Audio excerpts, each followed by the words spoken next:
오늘은 교과서 12장 재고관리 하도록 하겠습니다. 재고라고 하는 말은 영어로는 인벤토리, 스탑 이런 말을 하는데 주식이란 뜻도 스탑이라고 하죠. 재고라고 하는 말은 어감상 쓰고 남은 것 같지만 사실은 꼭 그런 것만 아니죠. 지금 우리가 이마트나 어디 가면은 쌓여있는 물건들이 팔기 위해서 현재 있는 상태는 다 재고가 되는 거죠. 생산 현장에서도 제품을 만들려고 하면 자재가 있어야 되는 거니까 현재 있는 상태는 다 재고라고 하는. 그래서 재고라고 하는 말 속에 쓰다 남은 것 같은 느낌인데 그런 것만은 아니다. 우리가 수업을 시작할 때 생산의 3요소를 배운 적이 있어요. 생산의 3요소.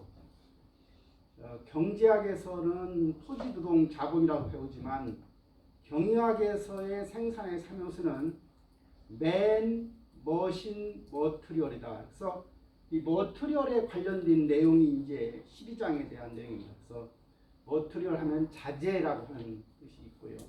그 자재는 재료도 자재고 원료도 자재가 되는 것이고 노동력도 사실은 자재가 되는 것이고 이런 건물도 자재가 되는 것이고 운송 장비도 자재가 되는 거죠. 그래서 자재라고 하는 머트리라는 말은 상당히 광범위하게 쓰입니다. 여러분들이 지금 헷갈리는 것 중에 한 가지가 재료와 원료는 어떻게 차이가 있을까? 나무 같은 것은 재료라고 하고 원유 같은 것은 원료라고 그래요. 그러니까 화학적으로 변환이 이루어지는 것들은 대개 원료라는 말을 쓰고 화학적인 변환이 안 이루어지는 것은 재료라고 하는 말을 합니다. 그래서 12장 내용이 상당히 많은데 중요한 개념, 여러분들이 동영상을 보지 않은 상태이기 때문에 동영상을 볼 때 잘 이해가 안 가는 부분 위주로 공부를 하도록 하겠습니다.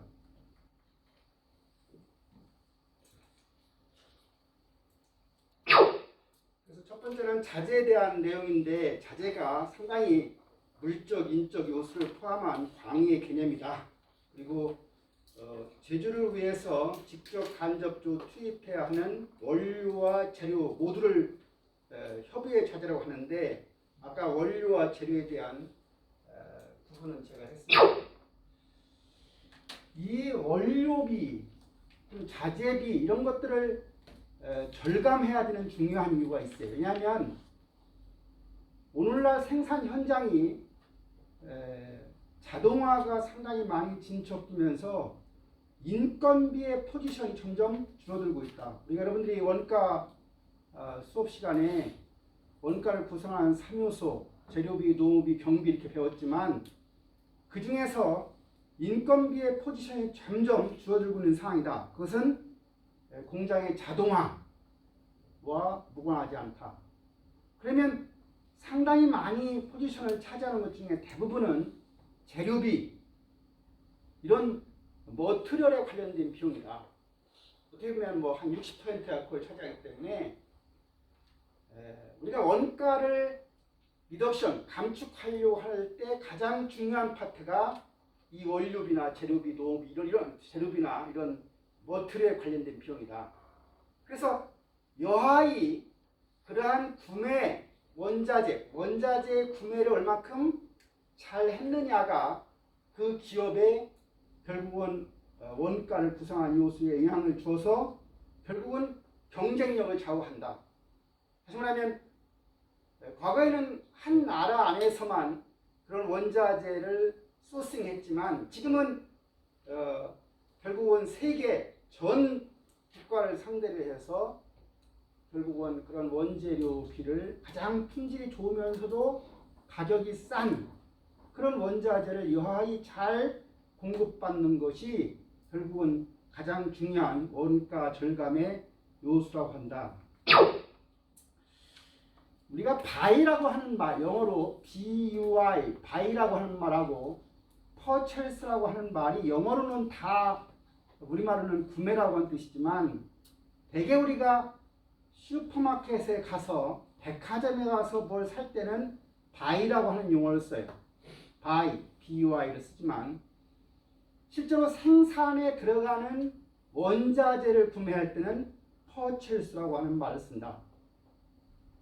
그리고 이제 저 조달이라고 하는 뜻은 그런 구매까지를 포함해서 전체 재고를 통제하고 구매하고 들어온 원자재를 받는 거 인수하는 게 별거 아닌 것 같지만 제가 대우조선 해양에서 특수수산부서에서 제가 근무를 했는데 우리나라 함정에 들어가는 그 엔진을 그 당시에 지금부터 30년 전 얘기예요. 엔진이 20억인데 그 20억이 제너럴 일렉트릭이라고 하는 회사에서 엔진이 들어오는데 엔진의 크기가 어느 정도냐면 여러분들 그 도로에 지나가는 큰 그 무역을 때 뭐 큰 그 크기가 상당히 큰 정도의 그런 정도의 엔진이었어요. 그 엔진을 무게도 많고 하니까 그걸 여하이 잘 들어서 바지 컨테이너선에다가 잘 옮겨 실어서 창고에다가 잘 갖다 놓는 데까지도 상당히 많은 사람들이 동원되어야 되는, 다시 말하면 인수라고 하는 거, 또는 창고를 잘 관리하는 이런 것들 전부 다 프로큐먼 조달이라고 하는 내용과 관련되었다. 자재관리 조직은 이와 같이 각 부서에 이렇게 흩어져 있을 때는 우리가 분권적 자재관리 조직이라고 하고, 이와 같이 자재관리 담당 부사장 아래 구매, 통제, 운반, 저장 이런 것들 다 한 군데 몰려 있으면 그러는 것을 집권적 자재관리 조직이라고 표현한다. 앞에서 한번 잠깐 나온 이야기인데 가치 분석이라는 말이 있어요. 가치라고 하는 것은 value가 가치라, value. 난 가치라고 하는 걸 아마 앞에 시간에 했던 것 같은데, 다이아몬드가 비싼 이유는 희소 가치라고 했고요. 철광석이나 석탄 같은 것은 사용 가치가 있다고 했고요. 희소 가치, 사용 가치. 그 다음에 이제 뭐 무슨 가치가 있나요? 사용 가치, 희소 가치. 인간은 무슨 가치가 있어야 되겠죠? 이재원이는 무슨 가치가 있어야 돼요? 매력 가치가 있어야 돼요. 인간은 매력 가치가 있어야 되고. 근데 가치라고 하는 value라고 하는 단어의 공식은 코스트분의 펑션이라고 했어요. 코스트분의, 그러니까 원가분의 기능이라고 하는 게 가치의 공식이에요. 근데 가치 분석하고 구매가 어떻게 연관되느냐? 지난번에 얘기한 것 같은데, 아파트에서 배관 시공을 할 때 불이 코파를 가지고 배관을 깔면 가장 열 전도율이나 열을 이렇게 유지하는 게 가장 좋다. 근데 문제는 코파 구리가 엄청 비싸요. 근데 플라스틱은 엄청 싸죠. 뭐 구리의 몇백 분의 1밖에 안 되죠. 근데 플라스틱의 기능은 구리 기능의 한 70%를 담당해요. 원가는 100분의 1도 안 되는데 기능은 70%를 유지하기 때문에 대개 배관 시공을 플라스틱으로 하죠. 그것처럼 우리가 원가와 기능을 고려해서 어떤 것을 쓰는 것이 가장 품질이나 이런 기능, 원가를 고려 바람직한 건지를 따지는 것이 바로 가치 분석이다. 우리가 자동차 회사라고 하면 어떤 부품을 갖다가 내가 만들어야 할 것인지 밖에서 사와야 될 것인지를 결정하는 게 여기 나와 있는 make or buy decision이다. 지난번에 그런 얘기 했을 거예요. 자동차 회사에서 타이어를 직접 만드는 게 좋으냐, 사오는 게 좋으냐. 예를 들어서 뭐 프랑스의 뭐 미쉐린, 우리나라의 자동차 타이어 회사는 한국 타이어, 금호 타이어, 넥센 타이어 이 세 개라고 하는 회사가 있는데 현대자동차에서 타이어를 쓸 때 보통 자동차인 경우는 대부분 우리나라 한국 타이어나 금호 타이어, 넥센을 쓰고 아주 고급 차종은 프랑스의 미쉐린 걸 쓰는 경우도 있어요. 미쉐린 거 쓰면 이제 가격이 많이 올라가죠. 조금 기능은 좋아지는데 그래서 그럴 경우에 우리가 타이어를 우리 회사에서 만들 것이냐 사오는 게 좋으냐 하는 것은 내가 만들 능력이 있고 또 만드는데 가격을 싸게 만들 수 있고 품질이 좋으면 내가 만드는 것이고 내가 만드는 것보다는 사오는 게 오히려 가격도 싸고 품질이 좋다고 하면 당연히 사오는 거예요. 그래서 우리가 메이커와 바이 디시전이라고 하는 게 중요한 구매 영향 요인의 하나다. 그리고 우리가 이런 그 부품 같은 걸 잘 표준화시키면 결국 우리가 자동화하기도 쉽고 하니까 이런 표준화 문제. 그 다음에 뭘 사올 때는 항상 고민하는 것 중에 한 가지가 한 번에 얼만큼 사오는 게 좋냐. 예를 들어서 우리 대학에서 1년 동안 쓰는 A어 용지가 10톤 분량을 쓴다고 하면 한 번에 사오는 게 좋으냐 1톤씩 10번 사오는 게 좋으냐 이게 이제 경제적 구매 러시예요. 거기에 어떤 것들이 포함되어 있냐면 한 번에 많이 사오면 디스카운트 해주느냐 이런 걸 한번 고려해야 되고 종이 같은 경우에 한 번에 사와가지고 1년 동안 창고에다가 놔두고 써도 품질의 저하를 가져오지 않느냐 이런 걸 고민하는 것이죠. 등등을 고려해서 우리가 결국은 얼만큼 사올 것인가 결정하는 거죠. 1년 걸 한 번에 사와야 되는지 6개월 정도만 쓰는 걸 사와야 되는 건지 한 달 것만 써야 되는지 그게 이제 경제적 구매 러시고 자재시장의 성격은 아까 한 것처럼 국내에서만 주도할 것이냐 그런데 미국에 있는 뭐 IT 큰 기업들이 삼성전자에 반도체를 갖다 쓰는 이유가 결국은 여기서 갖다 쓰는 게 더 훨씬 더 원가나 품질에서 유리하기 때문에 갖다 쓰겠죠. 그런 거 이제 결국은 자재시장의 성격화가 있다. 그래서 우리가 이런 부품이나 서비스를 구매하거나 예주를 주는 이유는 이런 비용상의 이점, 품질상의 이점이 있을 때 하는 것이고 기업이 자체적으로 자기들이 부품이나 서비스를 생산하는 경우는 특허 기술의 어떤 보호 문제가 있거나 우리가 해야 오히려 품질 관리가 용이하다 또 이유가 있어서 이런 걸 하게 되는 거죠. 방금 전에 설명한 집중 구매 방법, 분산 구매 방법 했고요. 그러니까 이런 거죠. 우리 대학 안에서 학과에서 필요한 물건을 각각 너희들이 알아서 써라 라고 하면 바로 뭐예요? 분산 구매 방침이에요. 근데 학과에서 쓸 물건을 총무과를 다 집합해. 그러면 총무과에서 다 모아가지고 한 번에 한 사람이 할 거야. 이것은 뭐예요? 집중 구매 방침이에요. 언제 집중을 하느냐 분산을 하느냐는 것은 조직의 규모가 아주 크면 분산하는 게 좋겠죠. 그러나 뭐 우리 정도의 규모라고 하면은 오히려 다 모아서 한 번에 하는 게 좋겠죠. 장단점은 뭐냐? 분산을 하게 되면 분산 구매를 하게 되면 예를 들어서 의상학과에서 JKK 무슨 자크 하나를 몇 개씩 한 학기에 필요한데 그걸 사달라고 하면 총무과 직원이 그거에 대해 잘 모르니까 시간이 많이 걸리거나 전문성이 없을 수도 있어요. 그러나 학과가 오히려 더 잘할 수도 있죠. 그러니까 분산 구매를 하게 되면 전문성도 있을 수도 있는 것이고 또 오히려 뭐 총무과가 있지만 여하튼간에 신속성이 있다고 하는 게 장점이 됩니다. 여기 세 번째 나와 있는 당용 구매 방침은 필요한 것만큼만 갖다 쓰는 거예요.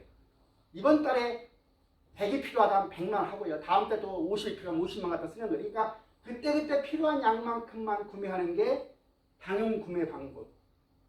그 다음에 네 번째는 평균 가격에 의한 구매 방법은 그 말이 잘 안 돼. 여러분들 교과서 이렇게 그래프 이렇게 보면 가장 아래 지점에 샀듯이 가장 가격이 쌀 때, 유리할 때 구매하게 하는 게 평균 가격에 의한 구매 방침이고요.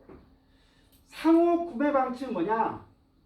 회사가 A라고 하는 회사가 있고 B라고 하는 회사가 있었을 때 A라고 하는 회사에서 C라고 하는 품목이 필요하면 B사에서 그 C라는 품목을 만들면 B사에서 사오죠. 근데 B사에서도 야 너희들이 필요한 D라고 하는 상품을 우리가 만들고 있으니까 너도 내 거 사가. 이렇게 서로 자기가 만드는 물건을 팔고 사는 끼리끼리 이렇게 하는 게 바로 상호 구매 방식이죠. 우리가 법률적인 용어로 기피 선언권이라는 게 있어요. 예를 들어서 배에 TV를 설치를 해야 돼요. 근데 삼성중공업에서 삼성중공업이 저 거제도에 배 만드는 회사입니다. 배 만드는 회사에서 100인치짜리 TV를 들어가야 되는데 견적을 받아보니까 삼성에서 견적을 낸 것은 200만 원이고 LG에서 견적을 낸 걸 보면 180이야. 똑같은 스펙인데 그러면 삼성중공업에서 삼성이라고 하는 회사니까 반드시 삼성 거 200만 원을 쓸 필요 없이 LG 걸 갖다가 쓰면 20만 원이 더 이익이 남는 거죠. 다시 말하면 회사에서 삼성중공업, 삼성중공업기 독립자산제를 하는 것이고 삼성전자는 다른 거니까 독립재산을 했다고 하면 엄밀한 의미에서 기피선언권이 주어져야 돼요. 그래서 같은 회사지만 같은 계열사지만 내가 네 거 안 써. 나는 싼 거 쓸 때 이런 권한까지 주어졌을 때 우리가 올바른 독립재산을 한다고 말할 수가 있는 거예요. 공급자, 어느 회사에서 우리가 물건을 사올 거냐, 그 선정할 때 뭐가 중요하냐, 이런 다양한 요인들이 중요해요. 회사에 가면은요, 원가 계산하는 사람보다 실제로 구매 담당하는 사람이 5배가 많습니다. 마케팅 담당하는 사람보다 영업 담당하는 사람이 10배가 많아요. 다시 말하면 삼성전자에 가면 영업하는 사람이 2만 명이면 마케팅 담당하는 사람은 200명이에요. 회사에 가면 자재 구매 담당하는 사람이 10사람이면 원가 담당하는 사람은 1명밖에 없어요. 그 공급자 선정할 때 무슨 요인이 중요하냐, 이런 것들을 전부 다 고려해서 한다. 지난번 앞에서 얘기했지만 공급자를 한 명하고 거래할 거냐, 몇 명하고 거래할 거냐. 물론 한 명하고 거래할 수밖에 없는 상황도 있지. 왜? 한 사람밖에 이 세상에서 만드는 사람이 없다. 그 사람 물건만 믿을 수 있다 라고 하면 한 사람밖에 할 수밖에 없어요. 그러니까 한 사람과 했을 때는 그런 좋은 점이 있어요. 그러나 몇 명, 복수라고 해서는 2명, 3명, 4명 이게 회사 이거 거래할 때는 이런 장점이 있는데 일반적으로 회사는 2-3개 업자와 거래를 하죠. 왜?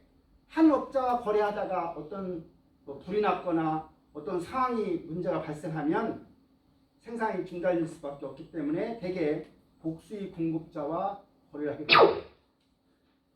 동시광 지난번에 했고요. 재고 관리와 관련해서 이제 수요가 종속 수요가 있고 독립 수요가 있습니다. 극장표, 영화관의 표 하나가 팔리면 팝콘이 더 팔릴 테고요. 팝콘이 팔리면 팝콘에 딸려있는 팝콘 용기, 그 다음에 콜라, 이건 극장표 하나, 영화관표 하나하고 쭉 연관되어 있죠. 자동차 한 대가 만들어지면 엔진 하나가 팔리면 거기에 따라서 바퀴가 5개가 팔리고 바퀴가 5개가 팔리면 볼트너트가 몇 개가 팔리게 쭉 연관되어 있는 거. 모 품목이 하나 팔리면 쭉 연속성이 있는 것은 우리가 무슨 수요라는 종속 수요라고 그래요. 다시 말하면 요 프로젝터가 팔리면 이것이 팔리고 이것이 팔리는 거냐, 이런 것들은 다 종속 수요 관계예요. 그러나 저 프로젝터하고 단팥빵은 관계가 없을 거예요. 아무 관계가 없는 것을 우리가 독립수요라고 해요. 재고 비용은 재고를 유지화하는 것과 관련된 비용은 재고 유지비예요. 창고에다가 물건을 쌓으면 쥐가 먹기도 하고 없어지기도 하고 나무 들어가지는 않죠. 점점 진부화, 품질이 점점 떨어지는 거예요. 진부화가 하는데 그 진부화 관련된 비용이 발생한다거나, 창고에 있으면 감가상각비도 발생하고 세금도 발생하고 뭐 쥐도 먹고 누가 와 상고 왔다가 살짝 하나 세배가는 사람도 있고 그런 거예요. 인간은 원래 좋은 거 보면 가져가는 게 있습니다. 그러니까 창고쟁이에서는 누가 들어오면 저놈이 뭐 가져가는가 눈을 크게 뜨고 보죠. 요새는 이제 CCTV 다 나왔으니까 그렇지만, 주문 비용은 주문할 때 송장을 작성하고 뭐 도착 물품 받고 하는데 들어가는 준비 비용이 있고요. 재고가 부족, 여러분들 물건 사러 가가지고 물건이 없으면 못 팔죠. 못 팔면 결국 기회비용이 발생하는 거니까 재고 부족이 발생합니다. 이오큐무형, 이게 이오큐무인데요. 한 번에 이만큼 물건이 들어오는 거예요. 그러니까 한 번에 들어오는 양이 Q예요. Q. 점점 사용하죠. 사용하면 줄어들어요. 여기 주원 다시 딱 들어와요. 근데 요 지점이 뭐냐면 발주를 해요. 이만큼 물건이 이만큼 이제 남아 있으면 주문. 그래서 요 남아 있는 주문점이 바로 ROP 재주문점이라고 해요. 그래서 발주해서 들어와서 쓸 수 있는 상태까지 우리가 리드 타임, 조달 기간이라고 해요. 그러니까 물건을 주문하면 금방 뚝딱 하고 들어오는 게 아니라 어떤 경우는 이틀에 들어오고 어떤 경우는 일주일에 들어오죠. 해외 물건 같은 경우는 한 달에 들어올 수 있는 거고요. 그 걸리는 기간을 우리가 리드 타임, 조달 기간이라고 합니다. 머리 막 돌리세요. 이거 머리 이해 못하면 안 됩니다. 첫 문제 낼 거니까요. 이 경우는 뭐냐면 1년에 12,000개를 사용해요. 12,000개. 근데 12번 주문을 해. 이재원, 12,000개를 사용하는 회사에서 12번 주문하면 한 번에 몇 개씩 주문하면 돼? 12,000개. 1,000개씩. 1,000개씩이지. 12개월이니까. 그러니까 한 달에 12번 주문하면 한 번에 1,000개씩 주문하는 거야. 이거는 12,000개를 쓰는데 한 번에 두 달 것 정도 몇 개씩 주문한 거예요? 2,000개씩 주문한 거예요. 2,000개씩. 노유이. 그러면 이것처럼 12,000개를 1,000개씩 주문했을 때 평균 재고는 얼마야? 김민정 어디 있어? 흔들어봐. 12,000개를 한 번에 주문을 1,000개씩 하면 평균 재고는 얼마야? 500이지. 네. 500이라는 말이 안 떠오르면 본인이 손을 가리키면서 내가 왜 그럴까? 예전에는 안 그랬는데. 왜? 한 번에 1,000개씩 주문하니까 1,000개가 들어왔어. 근데 빵 평균이라고 하는 것은 1,000 플러스 0 나누기 2야. 그러니까 500이야. 김민정이가 딱 500이라고 한 거죠. 김도년, 이 경우는 한 번에 몇 개씩 주문했어요? 2,000개씩 주문, 2,000개. 그럼 평균 재고는 얼마야? 1,000개. 아, 돈이 똑똑해요. 인간적이고 똑똑하고. 이걸 아마 재원이한테 물어봤으면 재원이는 한참 생각했을 거예요. 재원이, 그랬지? 한참 생각했어. 응, 그렇지. 이렇게 말하는 게 재원이의 매력이에요. 아닙니다. 저도 바로 말했습니다. 이렇게 하면 안 하죠. 그럼 말이 안 되는 거예요. 그렇죠?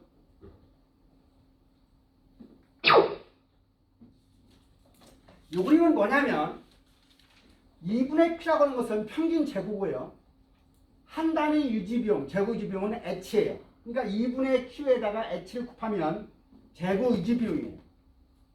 이건 뭐냐면 잘 보세요. 민정. 1년에 12,000개가 필요한데 한 번에 1,000개씩 주문하면 12,000을 1,000으로 나누면 뭐가 나와요? 얼마예요? 12,000을 1,000으로 나누면 빨리 대답해. 마스크 썼다고 가만히 있지 말고. 네, 12,000을 1,000으로 나누면 12가 나와. 그럼 12라고 하는 건 뭐예요? 말로 하면 황영선 네? 12라고 하는 건 뭐야? 12개월? 12,000개를 한 번에 1,000개씩 주문하면 12이 나왔어. 그럼 12는 뭐야? 주문량.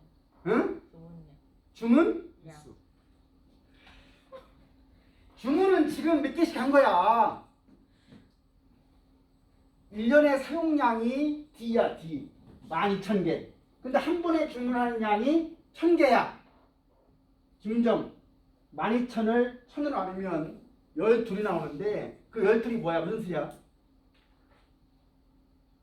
1년의 주문 횟수. 주문 횟수란 말이 안 떠오르면 내가 왜 이럴까? 예전에는 안 그랬는데. 그래서 D를 Q로 나누면 주문 횟수가 나오고 주문 횟수에다가 주문 비용을 곱하면 이게 바로 주문 비용이 되는 거예요. 그래서 토탈 코스트는 2분의 QH 플러스 Q분의 DS야. 그래서 요 재고 유지비는 이렇게 가고요. 요 놈은 이렇게 반비례로 가죠. 그래서 두 개를 마주치는 점이 여기 마주쳐. 그래서 요만큼 Q스타를 주문하면 되는 거예요. 이게 바로 경제적 주문량 EOQ예요. EOQ. 그러니까 여러분들이 이걸 풀면 2분의 Q의 H와 Q, D를 갖다가 S 이것을 같다. 이거 같으니까 이거 마주쳤으니까 같다 라고 해서 풀면 돼요. 이걸 풀면 어떻게 돼요? Q 제곱 H는 뭐예요? EDS. Q 제곱은 H분의 EDS. 그래서 Q 스타는 얼마? 루트 H분의 EDS. 이게 한 번에 주문해야 하는 경제적 주문량의 공식이에요. 이게 1970년대 공인위계사 시험 문제에 주관식 문제로 이걸 그려서 이걸 유도하시오 하는 문제가 나왔어요. 그러나 이런 건 쉬워가지고 나오지도 않죠. 그래서 내가 가끔 문제를 내요. EOQ 공식을 유도하시오. 이렇게 시험 문제를 가르쳐주고 시험을 봐도 또 못해요. 그럴 때는 내가 왜 이럴까?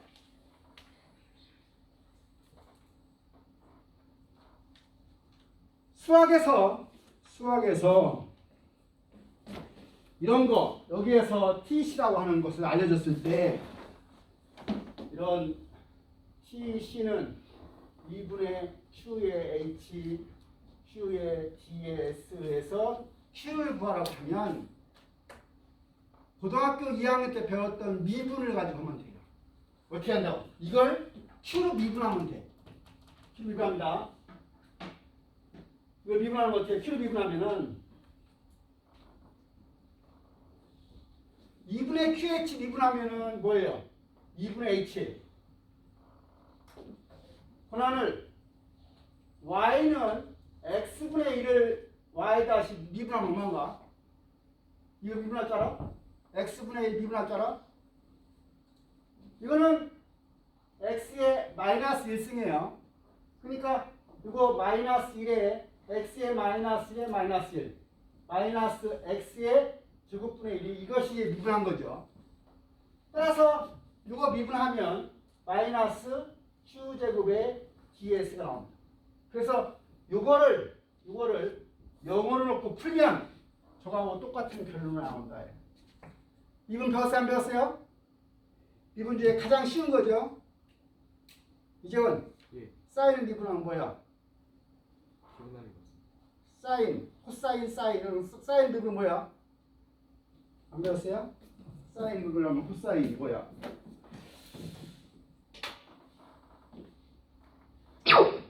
그래서 이 관계를 지금 보여준 거 이렇게요. 갖다 놓고 풀어도 이렇게 나오고 이제 그래서 교과서에 이걸 가지고 이용한 연습 문제가 나와 있으니까 집에 가서 심심하고 잠이 안 올 때 풀어보라 해요. 교과서 있는 문제 그대로 주말고사 내겠습니다. 이건 생산량 모형이에요. 그러면 주문할 때는 이오크 모형 가지고 주문하면 되는데 생산은 한 번에 생산을 몇 개씩 하는 게 좋으냐. 이게 이제 EPQ 모형이에요. 여기 보면은 생산과 동시에 사용하니까 결국은 하루에 200개 생산하는데 50개씩 생산하면 결국은 남는 건 150개만 남죠. 그러니까 생산하면서 사용하게 되면 이 곡선이 이렇게 떨어지는 거예요. 그래서 우리가 EPQ의 공식은 또 똑같이 TC는 제고지 비용 플러스 준비 비용인데 가장 큰 값을 2로 나눠서 H로 구하는데 요 가장 큰 값, 이게 바로 최대 재고 수준이에요. 최대 재고 수준은 어떻게 구하느냐? 예를 들어서 하루에 우리가 필요한 생산량이 1000개가 필요해. 근데 하루에 100개씩 만들어. 그러면 1000을 갖다가 100으로 나누면, 즉, 요 1000을 갖다가 100으로 나누면 생산 기간이에요. 다시 말하면 1000개를 만들려고 하면 하루에 100개씩 생산한다고 하면 열흘 동안 만들어요. 10일 동안. 그게 생산 기간이에요. 생산 기간. 그래서 최대 재고 수준은 그 생산 기간에다가 뭘 곱하냐면 하루에 생산한 게 200개 만드는데 하루에 또 만들면서도 사용하니까 50개를 빼야. 그래가지고 200개에서 50개를 뺀 150에다가 생산 기간을 곱하게 되면 그게 최대 재고 수준이 나와요.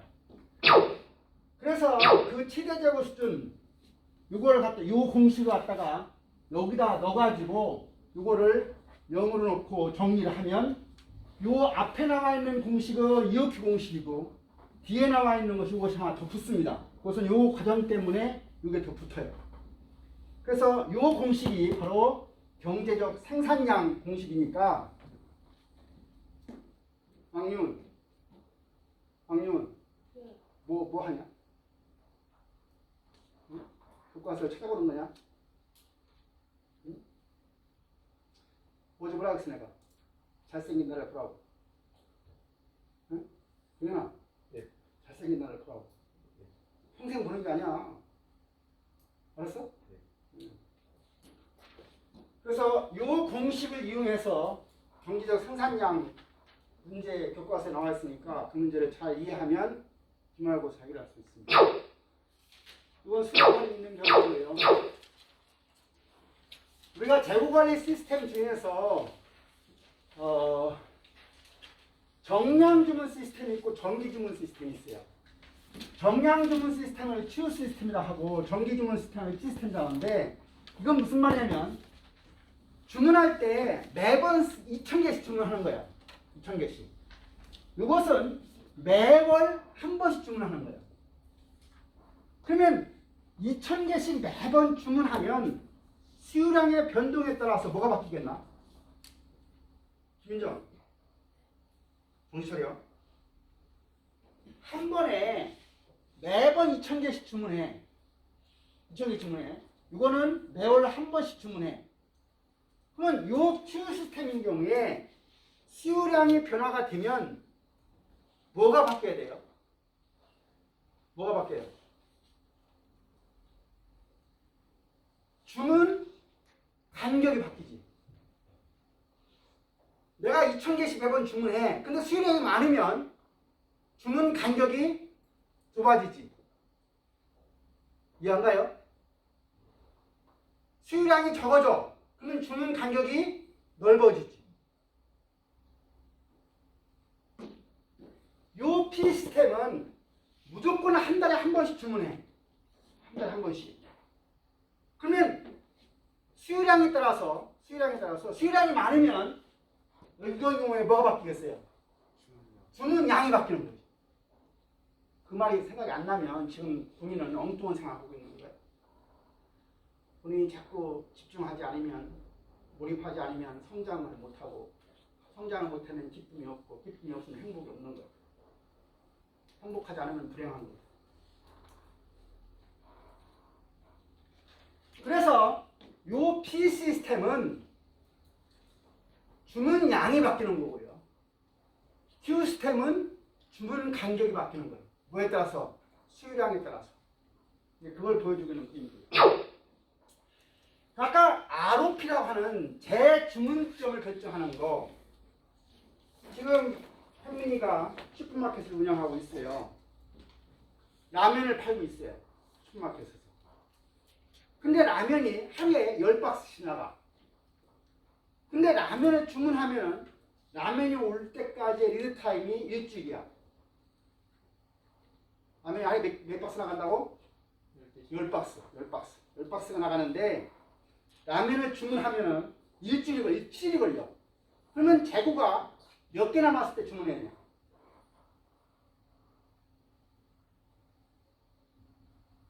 수십 개 남았어야지. 70박스 남아. 그러니까 라면이 하루에 10박스씩 나가는데 라면을 주문하면 일타임 일주일이다. 하면은 일주일 7 곱하기 하루에 수유량 10박스 70박스가 남았을 때 주문해야 내가 딱 재고가 제로가 됐을 때 물건이 딱 들어오는 거야. 이해하지? 그러니까 ROP라고 하는 것은 재주문점이라고 하는 것은 여기 나와 있는 대로 D 곱하기 LT 하루의 수요량에다가 리드타임을 곱한 거예요. 그러면 ROP가 나와요. ROP가. 그 라면 10박스에다가 7을 곱하면 70박스 남았을 때 라면을 주문하면 딱 들어온다. 황영선. 근데 너는 70박스 남았을 때 주문하겠냐? 한 100박스 남았을 때 주문하겠냐? 왜 그래? 왜 그랬어? 불안하지. 그 불안한 게 뭐예요? 불안한 게. 그 불안한 걸 해결하려고 하는 게 뭐냐면 여기 나와 있는 안전제고. 영어로는 safety stop. 다른 말로는 buffer stop. B-U-F-F-E-R buffer stop. 일본 사람들이 혀가 짧아가지고 버퍼를 발음을 잘못해가지고 범보. 그래서 자동차 뒤에를 범보가 버퍼예요. 버퍼. 버퍼를 일본 사람들이 발음할 때 범보 해가지고 범보라고 범보. 자동차 뒤에 이렇게 나오면 범보 알죠? 이쪽은 알아 몰라? 예. 범보가 뭐라고? 버퍼. 다른 말로는 세이프티 스탑. 안전제고요. 안전제고. 그러니까 황영선이가 70개 남았을 때 주문하지 않고 나는 100개쯤 남았을 때 주문한다. 그 30개가 뭐냐면 안전제고요. 안전제. 김민정, 너 지금 황영선이가 안전제고 30개를 남아 주문했을 때 그 불안하다는 게 두 가지야. 뭐가 불안하냐 지금? 불안한 게 뭐야? 두 가지가. 그렇지. 아주. 이 하루에 10개, 10박스 판다고 했는데 우리 학교 학생들이 MT 간다고 한 번에 3박스 더 가져갔었잖아. 평균적으로 10박스씩 가져가는데 갑자기 MT 간다고 3박스 더 가져가면 결국은 하루 수요량 D가 변동이 발생하는 거야. 또 하나는 뭐가 변동이 발생해? 하나는 뭐가 변동이 발생할 수 있어? 송유정, 뭐가 변동할 수 있어? 하루에 사용량이 바뀔 수 있고 또 뭐가 바뀔 수 있어? 송유정, 응? 아이스크림 생각하지 말고 빨리 얘기해. 응? 뭐라 했어? 기간 뭐야? 이거. 리드 타임이 일주일 걸린다고 했는데 그때 비가 와가지고 도로가 뺏기는 바람에 하루 더 걸릴 수 있잖아. 그렇지?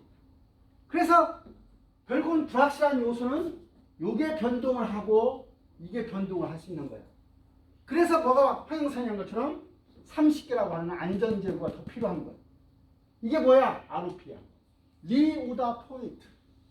발음 좋고. 인정아, 그렇지? 리오다 포인트는 결국은 두 달 기간 동안의 평균 수요 D 곱하기 LT 플러스 안전제고. 그래서 안전제고는 내가 100% 충족을 시키고 싶냐, 몇 퍼센트 충족을 시키느냐에 따라서 우리가 그 전기요금표의 G값, 뭐 2.57, 1.9 이런 숫자 있어요. 그런 걸 가지고 D의 표준 편차 또는 LT의 표준 편차를 넣어서 계산하면 됩니다.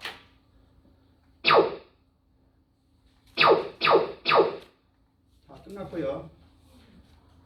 그 MRP 표 하나만.